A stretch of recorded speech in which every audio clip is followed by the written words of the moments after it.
নৌকার ধান এই দুটো মার্কায় বেশি ছিল। এর বাইরে দাঁড়িপাল্লা দীর্ঘদিন জোটের নির্বাচন করার কারণে সারা দেশে নির্বাচন করে নাই, জাতীয় পার্টির একই অবস্থা। কিন্তু ইসলামী আন্দোলন বাংলাদেশ 2008-এ আমরা 300 আসনে নির্বাচন করছি, 298 আর কি। এরপরে স্থানীয় সরকারগুলোতে আমরা নির্বাচন করছি। তো ফলে বাংলাদেশের মানুষ সবাই হাত পাখা এটা মুখে মুখে আছে, মার্কাটা বহন করতে সহজ সেটা। আর মূলত মার্কার শক্তিটা নির্ভর করে দলের শক্তির উপরে, আসলে মার্কা কি বার্তাটা দিচ্ছে। বাংলাদেশের ইসলামী আন্দোলন বাংলাদেশের মার্কা যে হাত পাখা একটা বার্তা দেয় যে মার্কার পেছনে যে লোকটা আছেন তিনি সৎ, নিঃসন্দেহে সৎ, তার এবং তার দলের কোনো ধরনের কোনো দুর্নীতির কোনো অভিযোগ নাই। এই মার্কার পেছনে যে আছেন তিনি একজন পীর, বাংলাদেশের মানুষের প্রতি যার দায়বদ্ধতা ঐতিহাসিক লিগেসি ধরে এবং যারা সব কিছুকে এক ধরনের সমন্বয়বাদীদের মধ্যে দিয়ে যায়। এই মার্কার পেছনে যে লোকটা আছেন বা যারা আছেন তারা তাদের রাজনৈতিক শক্তিকে কোনো ধরনের মানে জাগতিক চাওয়া পাওয়ার সাথে সমন্বয় করেন না, তাদের আদর্শটাকে তারা অটল অবিচলভাবে ধরে রাখেন।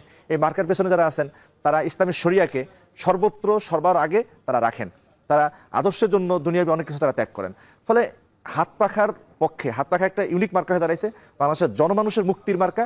এবং আপনি দেখবেন আগামী নির্বাচনে দীর্ঘমেয়াদে হাত পাখা বাংলাদেশের রাজনীতিতে শক্তিশালী অবস্থান এবং দেশ পরিচালনার একটা জায়গায় হাত পাখা ইনশাআল্লাহ চলে যাবে। আমরা জানি যে আপনারা আসলে 11 দলীয় জোটের মধ্যে আসলে ছিলেন, মূলত এই শক্তির কারণে, আপনি শক্তির কথা বলছিলেন, এই শক্তির কারণেই কি আলাদা হয়ে গেলেন কিংবা শক্তির কারণে না, কিন্তু হাত পাখার এই যে বৈশিষ্ট্যগুলো না, এই বৈশিষ্ট্যের কারণে আমরা থাকতে পারি নাই।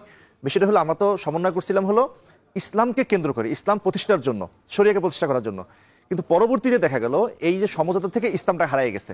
সর্বশেষ যে ঘোষণা আসছে 3টা লক্ষ্য বলা হয়েছে নির্বাচন ঐক্যের, একটা হলো 300 আসনে প্রার্থী দেওয়া, হ্যাবোটের পক্ষে প্রচারণা চালানো, আর একটা হলো জুলাই সনদের পক্ষে। সবগুলো ভালো কথা, কিন্তু ইসলাম কোথায়? আমরা তো ইসলামের জন্য আলাদা হয়েছিলাম, তো এটা একটা কারণ, ইসলাম ছিল না। আমরা শরিয়াকে সবার আগে রাখি। আমরা তো আরেকটা বিষয় আসলে দর কষাকষি দেখছিলাম আপনাদের আসন সমঝোতা নিয়ে, এটা কি একটা বড় কারণ? আসলে না, বড় কারণ না। আসলে সামাজিক বন্ধন যেগুলো হয় এটা একটা কারণে ভাঙে না, একটা কারণ করেও না, অনেকগুলো কারণ নিয়ে ভাঙে, অনেকগুলো কারণ নিয়ে করে। তো প্রধানতম কারণ ছিল ওইটা, সাথে সাথে আসনও একটা সমস্যা তৈরি করছে। আসনের সংখ্যাটা খুব বড় ব্যাটার না ভাই, 40-45 মতো। কিন্তু আমরা যে আসনগুলো জেতার মতো ছিলাম সেই আসনগুলো যখন পাইলাম না, আদর্শও নাই, আসনগুলোও নাই, তখন আমরা আমাদের পথ আমরা চলি আর কি। মনোনয়ন প্রত্যাহারের সুযোগ নেই, কিন্তু ঘোষণা দিয়ে দিবেন। এবং জামাত যেহেতু ঐতিহাসিকভাবেই চেন অফ কমান্ড মেনটেন করে, সেই হিসেবে জামাতের লোকবল, জামাতের নেতাকর্মীরা ভোট দেওয়ার ক্ষেত্রে এনসিপি প্রার্থীকে ভোট দিতে কোনো কার্পণ্যবোধ করবে না কিংবা কোনো সমস্যা হবে কিন্তু আমরা তো দেখলাম যে সরার তুষারের আসনে যিনি আসলে জামাতের প্রার্থী তাকে এক প্রকার অবরুদ্ধ করে রাখা হয়েছে, তিনি যাতে আসলে এটা আমরা দেখেছি এই বিষয়টি। দেখুন আসলে এটা খুব স্বাভাবিক হতে পারে, কারণ একটা মানুষ গত কয়েক বছর ধরে কাজ করছেন, জনগণের সাথে গিয়েছেন। অনেক জায়গায় আমরা দেখেছি যে নতুন জায়গাতে কাজ করতে গেলে মানুষ চাচ্ছেন যে পুরান ব্যক্তি থাকুক সেখানে, আমাদের একটা আবেগ কাজ করে মানুষের, সেটি হয়েছে। কিন্তু উনি যে যেতে পারেননি, কিন্তু ওনার যে এমন না যে উনি ইলেকশন করতে চান। যেহেতু জামাত চেন অফ কমান্ড মেনটেন করে, জামাতের খুবই সিস্টেমেটিকটা সুন্দর, সিস্টেমটা সুন্দর, সেহেতু উনি অবশ্যই ঘোষণা দিবেন, অফিসিয়ালি সেন্ট্রাল থেকে ঘোষণা যাবে।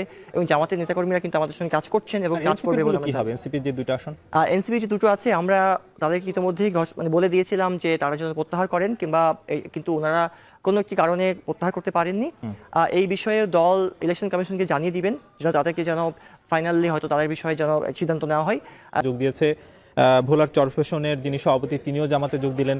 এর মানে কি, মানে আপনাদের দলের যারা আসলে কর্মী আছেন তারা কি এটা নিয়ে মনক্ষুণ্ণ? আচ্ছা, আলহামদুলিল্লাহ, এই যে নিউজগুলো আসছে না, নিউজগুলো সত্য না।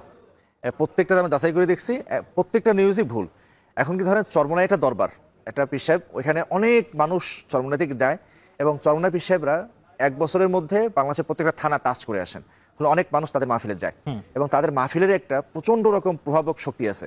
চরমনায় মাহফিলে গেলে তার দাড়ি উঠে যায়, টুপি ডেজিগনেটেড বলা হচ্ছে যে চরফেশনের সভাপতি, ওইটা আমি বলছি। আচ্ছা, তো আমরা এরা যারা গেছে চরমনায় আসা যাওয়া করছে, কিন্তু আমরা যাচাই করে দেখছি এদের কেউই আমাদের পার্টির সাথে ওইভাবে সম্পৃক্ত না।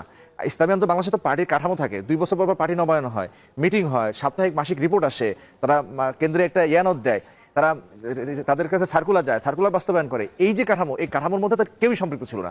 আমি একটা সুনির্দিষ্ট হয়ে বলি, একদিন আসলো যে আমাদের ঢাকা 9-এর মধ্যে দাসের কান্দির একজন নাকি যোগ দিছে, ঢাকা 9-এর যে প্রার্থী জামাতে, তিনি গিয়া তাদের যোগদান গ্রহণ করছেন। খবর নিয়ে দেখা গেল যে তারা আমাদের চরমনায় মাহফিল যায়, লঞ্চে একটা কমিটি করা হয়েছে, লঞ্চ কমিটি দায়িত্বশীল। মানে এই ধরনের দুষ্টামি যারা করছে, আমি আসলে জামাত নেতৃবৃন্দকে বা যারা এটা প্রচার করছে তাদের তো আক্ষেপ লাগে যে ইসলামী আন্দোলনের লোক জামাতে যোগ দিচ্ছে, এটা ফলো করতে হবে কেন? এটা আহামরি কিছু, আমাদের এত বড় কিছু না। তো এটা মনে হয় তাদের এক ধরনের হীনমন্যতা এবং ইসলামী আন্দোলনের প্রতি এক ধরনের বড় প্রত্যাশা, ইসলামী আন্দোলন থেকে কটা লোক ভাগায় আনছি দেখাতে পারলে মনে হয় বড় হইলো, আদতে এরা কেউই আমাদের পার্টির মধ্যে নাই। এবং আপনি জানেন যে ইসলামী আন্দোলন বাংলাদেশ কিন্তু একটা যেহেতু ধর্মীয় সংগঠন, এক ধরনের প্রচন্ড শক্তিশালী নিয়ন্ত্রণ, বিএনপির মতো এমন না যে কমিটি করে আসে তা না, প্রতি মাসে আমার মাসিক মিটিং হয়, মিটিং এর প্রতিবেদন আমাকে দাখিল করতে হয়। এই ধরনের যেগুলো ক্লোজ রিলেশনের মধ্যে থাকে তারা একটা সংগঠনের মধ্যে। আচ্ছা, আমরা আসবো আপনার কাছে, আমরা একটু শাকিল আপনার কাছে যেতে চাই যে আমরা তো দেখছি যে ইসলামী আন্দোলন বাংলাদেশ আপনাদের জোট থেকে বেরিয়ে গেল, এতে কি আপনাদের ক্ষতি হলো? দেখুন, ক্ষতির হিসাব নিকাশ তো করা যাবে 12 ফেব্রুয়ারিতেই। আমরা মনে করি যে যদি একসাথে থাকলে তো অবশ্যই শক্তি বাড়তো, তবে বেরিয়ে যে আমাদের খুব ক্ষতি হয়েছে সেটিও আমি বলবো না। তবে আমি মনে করি যে যে জোটটা হয়েছিল ইসলামিক এবং নন ইসলামিক দল বা ইসলামিক দল এবং মধ্যমপন্থী দলগুলোর, বাংলাদেশের মানুষের প্রত্যাশা ছিল যে সবাই একসাথে মিলে নির্বাচন করবে এবং মানুষগুলো সবাই চাচ্ছিল যে এই জোটটা আগামী বাংলাদেশকে লিড করুক। সেক্ষেত্রে হয়তো উভয় পক্ষই ক্ষতিগ্রস্ত হতে পারে বা উভয় লাভবানও হতে পারে। পুরোটা নির্ভর করবে 12 ফেব্রুয়ারি পর্যন্ত অপেক্ষা করতে হবে আমাদের। সাম্প্রতিককালে আমরা দেখেছি যে নাসির এবং নাহিদ দুজনই আসলে একটা নোটিশ পেয়েছেন যে প্রচারণার জন্য, কি বলবেন? দেখুন, এইটি পুরোটাই এক পেশে এবং এটি ইসির কিংবা রিটার্নিং কর্মকর্তার এক চোখা একটা কর্মকাণ্ড বলে আমি মনে করছি। নাহিদের যেই শোকজ করা হয়েছে সেখানে শুধুমাত্র নাহিদের ছবি দেওয়া আছে আর বলা আছে গণভোটে হ্যাঁ দিন। সেখানে এনসিপির নামও লেখা নাই, সেখানে শাপলাকলি প্রতীকের কথা বলা নাই। তাহলে যেখানে গণভোট রাষ্ট্র নিজেই প্রচার করছে, সেখানে আমি এই রাষ্ট্রের নাগরিক বা আমি এই রাষ্ট্রের জনপ্রতিনিধি হওয়ার জন্য কাজ করছি, আমি প্রচার করতে গেলে যদি শোকজ খেতে হয়, এটি আইনের কোন ধারায় আছে এটা আমি জানতে চাই ইসির কাছে। এক, দ্বিতীয়টি হচ্ছে যখন আরেকটি দলের প্রধান আসার কারণে বাংলাদেশের প্রত্যেকটা জায়গায় ছেড়ে গেল তার ছবি দিয়ে, তার দলের নাম দিয়ে, সেটি কি সেমভাবেই শোকজ হওয়ার মতো নয়? তৃতীয় হচ্ছে বর্তমানে দেখছি যে বিএনপির লোকজন তারা ফ্যামিলি কার্ড নামে একটা কার্ড বিক্রি করছেন মানুষের কাছে ভোট দেওয়ার জন্য, ভোট চাচ্ছেন। এটি কি শোকজের মধ্যে নয়? 100% শোকজের মধ্যে পড়ে। অথচ ইসি তাদেরকে শোকজ করা তো বালাই নাই, বরং ইসি তাদেরকে আরো এক্সেলারেট করছে, আরেকটু তাদেরকে বেশি হাওয়া দিচ্ছে, না আপনারা করেন, বা বলছে এটা তো আচরণবিধি লঙ্ঘনের মধ্যে পড়ে না। আর অপরদিকে আমরা রাষ্ট্রের কাজকে সহজ করার চেষ্টা করছি, আমাদেরকে আচরণবিধি লঙ্ঘনের কথা বলা হচ্ছে। এটি পুরোটা এক পেশে বলে আমি মনে করছি। সেক্ষেত্রে কি মানে ইসি কি একটা লেভেল প্লেইং ফিল্ডের মধ্যে আসলে নাই, কি বলবেন? এখন পর্যন্ত আমি মনে করি লেভেল প্লেইং ফিল্ড তৈরি হয়নি বাংলাদেশে, কারণ ইসির কর্মকাণ্ড এবং ইসির যে কার্যক্রম পুরোটাই এক পেশে হয়েছে এবং পুরোটাই একচোখা হয়েছে। আমি একটু উদাহরণ দিয়ে বলি, ইসিতে যে আপিল শুনানি হয়েছে মনোনয়ন প্রত্যাশী বা মনোনয়ন বৈধ অবৈধতা নিয়ে, আপনি জেনে থাকবেন, দেখেছেন মিডিয়ার কল্যাণে, সেখানে আমি উপস্থিত ছিলাম, প্রত্যেকদিন উপস্থিত ছিলাম ইসির শুনানিতে। বাংলাদেশের দ্বৈত নাগরিকত্ব এবং ঋণ খেলাফি নিয়ে ইসি তার আপিলে যেই পরিমাণ ন্যাক্কারজনকভাবে আদেশ দিয়েছেন, বাংলাদেশের ইতিহাসে আইন ভঙ্গ করে এরকম আদেশ দেওয়াটা কোনোভাবেই উচিত ছিল না কিংবা সুন্দর ছিল না। জুলাই পরবর্তী বাংলাদেশে আমরা এটা আশাই করি নাই যে আইনের বরখেলাপ করে ইসির মতো একটি সরকারি ইনস্টিটিউট এরকম কাজ করবে, এবং সেটি নিয়ে আমরা বারবার কথা বলেছি, কিন্তু ইসি এই বিষয়ে ভ্রুক্ষেপ করেনি, বরং ইসি বলেছেন কি, আমরা একটা স্ট্যান্ড নিয়েছি, আমরা এটা করতে চাই। আমরা এটা বলেছি যে আপনি আইনের বাইরে গিয়ে কোনো স্ট্যান্ড নিতে পারেন না, আপনার আইনে ক্ষমতা দেয়নি। তারা সংবিধানকে লঙ্ঘন করে, সংবিধানকে বাইপাস করে তারা নিজের মতো করে একটি স্ট্যান্ড নিয়ে কিন্তু এই দ্বৈত নাগরিকদেরকে এবং ঋণ খেলাপিদেরকে ইলেকশন করার বৈধতা দিয়েছে, যেটি বাংলাদেশের মানুষ মেনে নিবে না। আচ্ছা, আমরা একটু মারুফ আপনার কাছে সবশেষ একটু যেতে চাই যে আপনারা তো 32টা আসনে আসলে প্রার্থী দেননি, সবশেষ দেখলাম, তো সেক্ষেত্রে এই 32টা আসনে কি আপনারা কাউকে আসলে সমর্থন দেবেন? আচ্ছা, দিব। তার আগে একটা বলো যে বাংলাদেশের ইসি এবং সরকার একদিকে ঝুঁকে গেছে, সেটা কোন দিকে? সেটা হলো 3 দিকে, জামাত, বিএনপি, এনসিপি। তাদেরকে নিয়ে তারা জাতিসংঘে গেল। গতকালকে বোধহয় একটা জাদুঘর পরিদর্শনে গেছে, তার 3 জনকে নিয়ে গেছে। উনি যেন বলেই দিচ্ছে যে এদের মধ্যে সরকারি দল, বিরোধী দল। তো এইখানে সবচেয়ে বড় তারা পক্ষপাতটা করতেছে। এটার বিচার বাংলাদেশের মানুষ ভোটের মাধ্যমে দিবে। আর বাকি যে আসনগুলো এখন হলো 100, আমরা 59টাতে আমরা ইলেকশন করি, 259টাতে, 61টাতে, 41টাতে আমরা থাকছি না। তার মধ্যে 2টাতে আমরা মামুন সাহেবকে সমর্থন দিয়েছি, বাকিগুলোতে আমরা আমাদের দলীয় মুখপাত্র এবং যুগ্ম মহাসচিব গাজী ভাই বলছেন যে সৎ, দক্ষ, দেশপ্রেমিক কাউকে আমরা সমর্থন দিব। সেটা এখন হয়তো আলোচনার ভিত্তিতে কাউকে না কাউকে আমরা সমর্থন দিব। তবে আমাদের প্রধান উপদেষ্টা যে কাজটা করছেন, গতকালকে যেটা হয়েছে, তিনি 3 জনকে নিয়ে গেলেন কেন? বাংলাদেশ আর কোনো রাজনৈতিক দল নাই, এটা করছেন। তো সার্বিকভাবে একটু জাস্ট 5 সেকেন্ডে জানতে চাই যে সরকার কি আসলে এনসিপি দিকে ঝুঁকে পড়ছে? না, সরকার এনসিপির দিকে ঝুঁকে পড়ে নাই। এনসিপি হচ্ছে বাংলাদেশের জুলাই গণঅভ্যুত্থানে গর্ভবতী করতে আসা একটা দল। এনসিপির দিকে ঝুঁকে পড়ার কোনো কথাই নেই। এখন উনি যে কথা বলেন যে 3 জনকে নিয়ে গেছেন, বাকিদেরকে নিয়ে যেতে পারেননি কেন? হয়তো অনেক সময় অ্যাকোমোডেশন ইস্যুস থাকে, অনেক সময় অ্যাকোমোডেশন জাতিসংঘেও ছিল, এখানেও ছিল। সেক্ষেত্রে হয়তো তবে আমি একমত ওনার সাথে এই জায়গাতে যে সরকারের উচিত বিশেষ করে বড় দলগুলোকে অবশ্যই সেখানে নিয়ে যাওয়া, নিলে ইসলামী আন্দোলনকেও নেওয়া উচিত ছিল। মারিয়ামণি, আপনি যদি আমাদেরকে বলেন যে আগামীকালকে তো শুরু হচ্ছে প্রচারণা, তো বরিশালে বিএনপির প্রচারণাটা কিভাবে আপনারা শুরু করতে যাচ্ছেন, আপনার কাছ থেকে একটু শুনতে চাই। ধন্যবাদ। বাংলাদেশ জাতীয়তাবাদী দল সমস্ত বাংলাদেশ তথা সারা বিশ্বে খুব জনপ্রিয় একটি দল হিসেবে পরিচিত এবং এই দেশে অসংখ্য নারী ভোটার রয়েছে এবং আগামীকালকে আমাদের দুপুর 1টায় দোয়া মোয়াজ্জাদের মাধ্যমে ভোটের ক্যাম্পিং শুরু হবে এবং আমরা যারা নারীরা রয়েছি বিশেষ করে দলের কর্মী হিসেবে যারা আছি আমাদের এখানে যে কমিটি করা হয়েছে সেখানে অসংখ্য নারীদেরকে অন্তর্ভুক্ত করা হয়েছে এবং আমরা নারীরা যারা আছি এরা ডোর টু ডোর যাব, ধানের শীষের পক্ষে কাজ করব এবং নারীর ভোটার সংখ্যা খুবই বেশি, বরিশালও সারা বাংলাদেশি নারীদের ভোটার সংখ্যা বেশি এবং বরিশালও একই অবস্থা এবং আমরা অনেক আগ থেকেই বিভিন্নভাবে ক্যাম্পিং করে গিয়েছি এবং কিন্তু আগামীকালকে ধানের শীষের প্রতীক নিয়ে আমরা ডোর টু ডোর যাব, মাদের কাছে যাব, বোনদের কাছে যাব এবং তাদেরকে আগামীতে যেহেতু তারা অনেক বছর ধরে ভোট দেয়নি, ভোট দেওয়ার অভ্যাসটা অনেকের মধ্যে চলে গিয়েছে, তো তারা ভোট দিতে যখন আসে সকাল সকালে এসে ভোট দিবে, আমার ভোট আমি দেবো, যাকে খুশি তাকে দেবো, এই স্লোগান নিয়ে আমাদের আর কি প্রচারণা হবে। সুতরাং ইনশাল্লাহ আমরা চিন্তা করি ধানের শীষ বিপুল ভোটে জয়লাভ করবে সারা বাংলাদেশ থেকে এবং আমরা নারী কর্মী যারা আছি এরা এই ভোটের মাঠে আমরা অন্যতম ভূমিকা পালন করবো ইনশাল্লাহ। ধন্যবাদ। শুনছিলাম মারিমনির কাছ থেকে, এবার রফিক ভাই আপনি হচ্ছেন সুজনের সম্পাদক, ওই জায়গাটি থেকে আমি বরিশালের স্থানীয় যে প্রেক্ষাপট কেমন দেখছেন আপনি? আগামীকালকে থেকে শুরু হতে যাচ্ছে নির্বাচনী প্রচারণা, সেই অবস্থান আপনার কাছ থেকে শুনবো। হ্যাঁ, আমরা ধন্যবাদ আপনাকে যে আমরা বিগত নির্বাচনের যে তফসিল ঘোষণার পর থেকে এ পর্যন্ত যে ধারাবাহিক কার্যক্রমগুলি আসছে, এই কার্যক্রমগুলি চলছে, তার মধ্যে প্রত্যাহার করা, তার মধ্যে দিয়ে একটি জোটবদ্ধ হওয়া বা জোট ভেঙে যাওয়া, এই যে একটি জটিল সমীকরণ, এই সমীকরণের একটি সমাপ্তি ঘটেছে যে প্রতীক বরাদ্দের মধ্যে দিয়ে এবং এই প্রতীক বরাদ্দের মধ্যে দিয়েও একটি গুপ্ত খেলা শুরু হয়ে গেছে।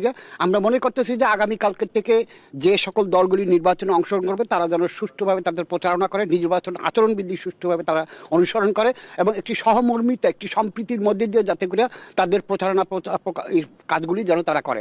বিশেষ করে আমরা বলবো যারা আইন শৃঙ্খলার সাথে জড়িত আছেন তাদের যে নির্লিপ্ততা আমরা এতদিন দেখছি, আমরা মনে করি যে তারা একটি লেভেল প্লেইং ফিল্ড ব্যবস্থা করবে এবং সকলের প্রতি সমান সুযোগের একটি ব্যবস্থা করে। পাশাপাশি নির্বাচনের সংশ্লিষ্ট কর্মকর্তা, প্রশাসন যারা রয়েছে তারাও তাদের প্রত্যেকের জন্য একটি অনুকূল পরিবেশ তৈরি করবে, এটা আমরা প্রত্যাশা করি। তার মধ্যে দিয়ে একটি নির্বাচনী আবহ, আমরা কিন্তু আবহ বলতেছি, ইতিপূর্বে কিন্তু আমরা আবহটা দেখি নাই, কিন্তু একটি আবহ যেন তৈরি হয় এবং সেই আবহর মধ্যে দিয়ে মানুষের কাছে ভোট দেওয়ার জন্য একটি ব্যবস্থা পৌঁছে, মেসেজগুলি পৌঁছে, তারা কি কথা বলতে চায়, কি চায় এবং তারা জনগণকে কিভাবে কনভিন্স করে নির্বাচনের মধ্যে দেওয়া কে কাকে বিজয় করে আনতে পারে। এবং আমরা সর্বশেষ যেটা চাবো যে এই যে পারস্পরিক নির্বাচনের প্রচারণা করবে তার মধ্যে দিয়ে অবশ্যই যারা জয়লাভ করবে বা যারা জয়লাভ করতে পারবে না তারা সেটাকে মানিয়ে নেবে, এইটি গ্রহণ করে নেবে, এটাও এই সহনশীলতাও আমরা চাচ্ছি তাদের কাছ থেকে।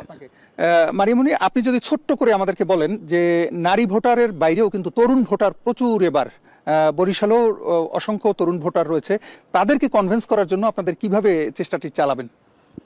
জি, আসলে 17 বছর কেউ ভোট দিতে পারেনি, যার কারণে সে আগের তরুণ ভোটারদের এখন অনেকেই এখন আর তরুণ নেই, তাদের একটা আকাঙ্ক্ষা ভোট দিবে।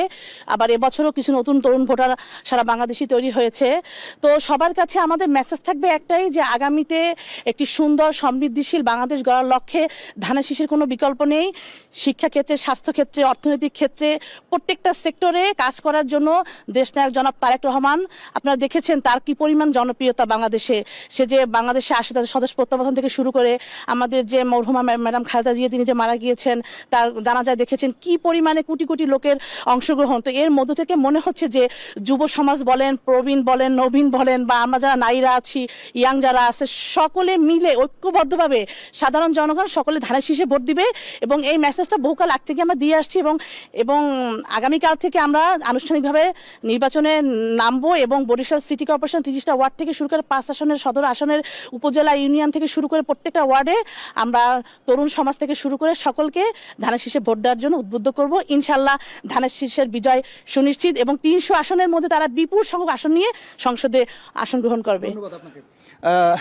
রফিক ভাই, আপনার কাছ থেকে জানতে চাই যে বরিশালে আপনি জানেন যে একটু অন্যভাবে নির্বাচনটি হচ্ছে, সেটি হচ্ছে যে জামাতে ইসলাম কিন্তু বরিশালে নির্বাচনে নাই। আজকে তারা, গতকালকেই তারা প্রত্যাহার করে নিয়েছে তাদের মনোনয়নটি। তো এখন বর্তমান যে প্রেক্ষাপট, কার সঙ্গে কার, অথবা কাদের সঙ্গে কাদের, অথবা একাধিকের সঙ্গে নির্বাচনী কিভাবে কি বলে যে কম্পিটিশনটা হবে, কি আপনার দৃষ্টিকোণ থেকে আমরা একটু শুনতে চাই। এই মুহূর্তে কার সাথে কার প্রতিদ্বন্দ্বিতা চরম হবে এটা কিন্তু এই মুহূর্তে বলা যাবে না। তবে অবস্থা দৃষ্টিতে যেটা বোঝা যাচ্ছে, যেহেতু জামাত তার এই প্রত্যাহার করে নিয়ে গেছে, প্রার্থিতা প্রত্যাহার করছে, কিন্তু এর মানে এইটা না যে জামাত মাঠে চুপ করে বসে থাকবে। জামাতের একবারে এক ধরনের সমর্থন তারা দিয়েই কিন্তু ইসলামিক আন্দোলনকে তারা তাদের প্রত্যাহারটা করছে, কাজে তারা নেপথ্যে সেই কাজটা তারা করবে। অপরদিকে বিএনপি তারা উন্মুক্ত হচ্ছে, অন্যান্য দলগুলি সেরকম একটা ভূমিকা রাখবে। তবে সবচেয়ে বড় যে হিডেন খেলাটা হচ্ছে, সেই হিডেন খেলাটা হচ্ছে যে বিএনপি যে কথাটাই বলুক না কেন, কিন্তু জামাত এবং এই যে গ্রুপটা এনসিপি সহ জামাত এবং